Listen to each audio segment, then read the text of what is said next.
पलायन यात्रा India airlines कर रही है, भिंडी एयरलाइंस बन चुकी है, उनका ही पलायन होगा। लोगों को नौकरियां दी हैं जो उससे पहले बच लें, ईडी सीबीआई के पहले वो कर लें सामना। तो उन यादव यदुवंशियों को भी देखना चाहिए कि कहाँ से तुम्हारे भले की बात करेंगे। इनका साम्राज्य जाके एक बार नाप के आ जाओ, तुम्हारी आंखें फटी रह जाएंगी।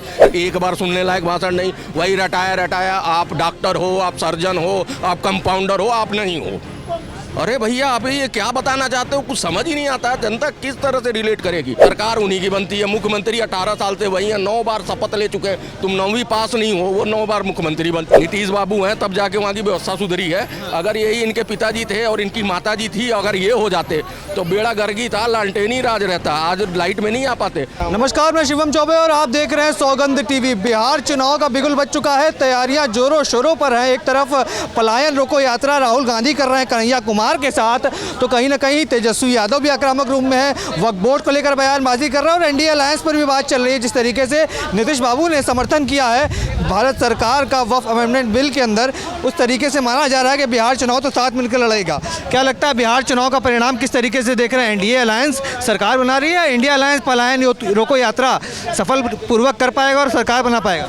पलायन यात्रा इंडिया एयरलाइंस कर रही है, भिंडी एयरलाइंस बन चुकी है, उनका ही पलायन होगा। ये राजनीतिक पार्टियां जितनी भी ये बैठी थी ना, अरबपति खरबपति पैसों से, भाई साहब मैं बता रहा हूँ, माला माल हुई पड़ी थी। गरीबों का पैसा चूस चूस के, गरीबों की ज़मीनें इनके बाप ने ले लेके और लोगों को नौकरियां दी हैं जो उससे पहले बच लें, ईडी सीबीआई के पहले वो कर लें सामना।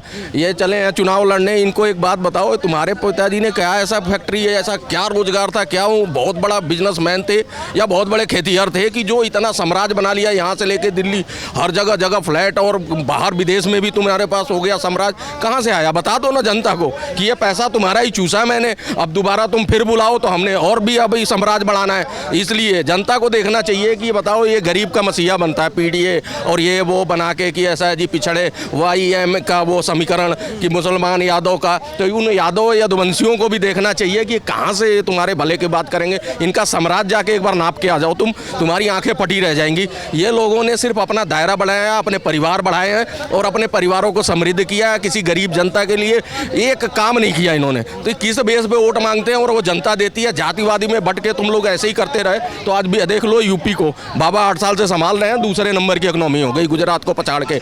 आप गुजरात को पछाड़ के अगर दूसरे नंबर की यूपी बन सकती है तो बिहार इससे ज़्यादा समृद्ध है। यहाँ के लोग इससे ज़्यादा कर्मठ हैं और इससे ज़्यादा अच्छे पोटेंशियल है वहाँ के युवाओं में। तो उनको अगर मौका में दिया जाए, अच्छी सरकार होगी, साफ सुथरी सरकार होगी, अगर वो आके काम करेगी 5 साल 10 साल, तो वहाँ की भी इकोनॉमी तीसरे से दूसरे पे आ सकती है, चौथे पांचवें छठवें पे है अभी।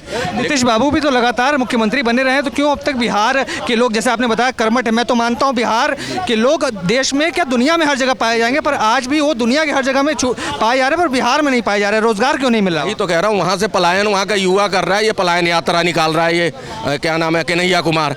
और जो कन्हैया कुमार की रैली में कन्हैया कुमार नहीं दिखा, राहुल गांधी पहुँचे और वो भी भाषण वही दिया कि भैया हम तो आज तक 2004 से वो हैं सांसद। हम सोचते हैं कि ऐतिहासिक भाषण हो जो सुन लें 2-4 बार, एक बार सुनने लायक भाषण नहीं। वही रटाया आप डॉक्टर हो, आप सर्जन हो, आप कंपाउंडर हो, आप नहीं हो।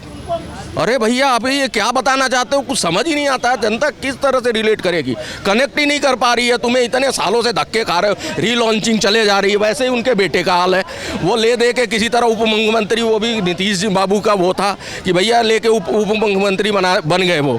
अब तो गिड़गिड़ा रहे हैं, चाचा आ जाओ हमारे, वो तो पैर पकड़ रहे हैं। वही नीतीश कुमार को जिसके विरोध में लड़ रहे हो, उन्हीं के तुम्हारे बाप जो है वो कह रहे हैं कि अरे भैया उनका स्वागत है हमारी पार्टी में, बिना उनके तुम्हारी सरकार नहीं बननी। वो चाहे इधर चले जाएँ चाहे उधर रहें, सरकार उन्हीं की बनती है। मुख्यमंत्री 18 साल से वही है, 9 बार शपथ ले चुके हैं। तुम 9वीं पास नहीं हो, वो 9 बार मुख्यमंत्री बन चुके हैं। 10वीं शपथ देख रहे हैं या बदलाव होगा इस बार, कोई मुख्यमंत्री नया देखने को मिलेगा भैया? अरे भाई देखो, बीजेपी को वहाँ की जनता चुनेगी क्यों? क्योंकि देखो अब उनको भी जब दूसरे प्रदेशों में जाता है ना वो युवा, तो देखता है कि उन प्रदेशों में बीजेपी सरकार 22 राज्यों में है, काम कर रही है, काम के बेस पे लोग ला रहे हैं। 2 बार नहीं 3 बार रिटर्न हो रही है। बताओ, एक बार नहीं रिटर्न होती सरकारें, 2-2 3-3 बार अगर हरियाणा में में तीसरी बार आ रही है। आपका ये क्या नाम है, महाराष्ट्र में यहाँ पे देख लो, तो ये सरकारें रिपीट इसलिए जनता कर रही है क्योंकि उनको तरक्की दिख रही है। तो अगर उनको भी तरक्की चाहिए ना, बिहार के जातिवाद में ना बटे, तो ये बीजेपी को ले आएंगे और बीजेपी उनका तरक्की का रास्ता खोलेगी। ये तो वो अपने पारिवारिक पार्टियां हैं, एक परिवार मिलके इनका सदस्य चुन लेता, वो अध्यक्ष बन जाता, वो बैठा रहता सालों साल, और कोई कुछ तो है नहीं इनका। लेकिन 12 करोड़ उसको चुनते हैं, उसके अध्यक्ष को, बीजेपी के। तो वहाँ जनता चुनती है, जनता की पार्टी है वो किसी घर परिवार की पार्टी नहीं है। इसलिए वहाँ के लोगों को अकल आए और जातिवाद से हटके अच्छी सरकार चुने और बहुमत वाली सरकार चुने अपने देश की प्रोग्रेस के लिए, तरक्की के लिए, ना कि ऐसे लोगों को कि गर्द में डाल दें। अभी देख लो, नीतीश बाबू हैं तब जाके वहाँ की व्यवस्था सुधरी है। अगर यही इनके पिताजी थे और इनकी माताजी थी, अगर ये हो जाते तो बेड़ा गर्गी था, लालटेनी राज रहता। आज लाइट में नहीं आ पाते। 18,000 गाँव में बिजली पहुँचा दी।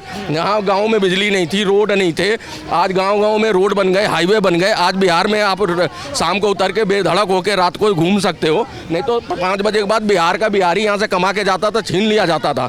वो सारा चीज़ें अगर बिहारी देखना चाहेगा तो ऐसे लोगों को लाके बिठा लेगा और अपना बेड़ा गर्क कराएगा। इसलिए बीजेपी को लाओ और देश। अंतिम प्रश्न यही करना चाहूँगा, विधानसभा चुनाव जैसे नज़दीक आता है ना, बीजेपी वाले अपना दिल पकड़ लेते हैं कि कहीं नीतीश बाबू फिर से पलटी न खा जाए। अगर खा जाएंगे तो क्या होगा, पलटी खा चुके हैं। अगर मान लो 9 बार वो पलट के इधर उधर 9 बार से, भाई पलटू राम उनका नाम है। अगर उधर चले जाएंगे बीजेपी की दाढ़ने की लिए होनी, इधर से भी चले जाएंगे तो कुछ नहीं होना। बीजेपी को कोई खतरा नहीं है। और ये भी जाते हैं नीना नायडू और नीतीश की, अगर हम ये सरकार का बहुमत भी अगर हट लेते ना, तो ये सरकार दोबारा पूरी बहुमत से फिर बन जाएगी। क्योंकि वो सामने वाले जो है ना, भिंडी गठबंधन में कुछ है नहीं। भिंडी गठबंधन, हाँ, भिंडी गठबंधन में ले दे के सरकार भी नहीं बनाने लायक सीटें हैं, और ना ये बनेंगे, लड़ मरेंगे, ना बनेगी। तो बहुमत से तो फिर आएगी बीजेपी। तो बीजेपी को नुकसान थोड़ी नहीं पहुंचा। अगर छोड़ के जाएंगे तो अपना नुकसान करेंगे। नीतीश राहुल गांधी को ना बहू मिलेगी ना बहुमत, ना बहू मिलना ना बहुमत मिलना। नीतीश कुमार को भी मैं बता दूं कि अब की बार अगर वो पलट गए ना, तो वो बेड़ा गर्क, उनका तो लास्ट चल रहा है। अब की बार वो कहीं के ना धोबी का कुत्ता, ना घर का ना घाट का, उनके पास वो नहीं बनाने वाले। लालू यादव की मरने से पहले ख्वाहिश है कि हमारा बेटा मुख्यमंत्री इस प्रदेश का बन जाए, और सोनिया गांधी को ख्वाहिश है कि हमारा बेटा प्रधानमंत्री बन जाए। ये दोनों अपने अपने बच्चों के ख्वाहिश के लिए जनता से मांग रहे हैं, और रीलॉन्चिंग हो रही है बार बार। किसी तरह जनता एक बार इनको स्वीकार कर ले, बार बार जो इनको अस्वीकार कर रही है, तो स्वीकारने के लिए ये लोग प्रयास कर रहे हैं। देखो कब्र में लटके लालू यादव, बेल पे हैं, जाने और चलने और उस उठने बैठने की हैसियत नहीं है, लेकिन बेटे के साथ होटल घूम रहे हैं, मीटिंगें कर रहे हैं। वो अपने बेटे को मुख्यमंत्री देखना चाहते हैं। जनता को सोचना चाहिए कि एक बाप अपने बेटे को राजा बनाना चाहता है, तुम अपना राजा खुद चुन लो भैया, किसी परिवार के इसमें मत आओ, और अपना राजा खुद चुन के अपने देश की प्रगति और तरक्की पे आप आगे बढ़ो। तो जिस तरीके से आपने देखा जनता की राय बिहार चुनाव को लेकर, जिस तरीके की बयानबाजियां लगातार की जा रही है, पलायन रोको यात्रा की जा रही है, माफ़ कीजिएगा, राहुल गांधी, कन्हैया कुमार, कांग्रेस पार्टी और इंडिया अलायंस की जहां तक चर्चा की जा रही है, बात की जा रही है कि बिहार चुनाव देखने लायक होगा। पर आपको क्या लगता है, बिहार चुनाव के पहले नीतीश बाबू क्या एनडीए में बरकरार रहेंगे, अब एक बार फिर से पलटी खाने का काम करेंगे और सरकार किसी और की बन जाएगी? आपकी क्या विचार है, कमेंट्स में लिख डालिए, और तमाम ऐसी खबरों के लिए बने रहें। देखते रहें सौगंध टीवी। धन्यवाद। आप देख रहे हैं सौगंध टीवी, सौगंध वतन की।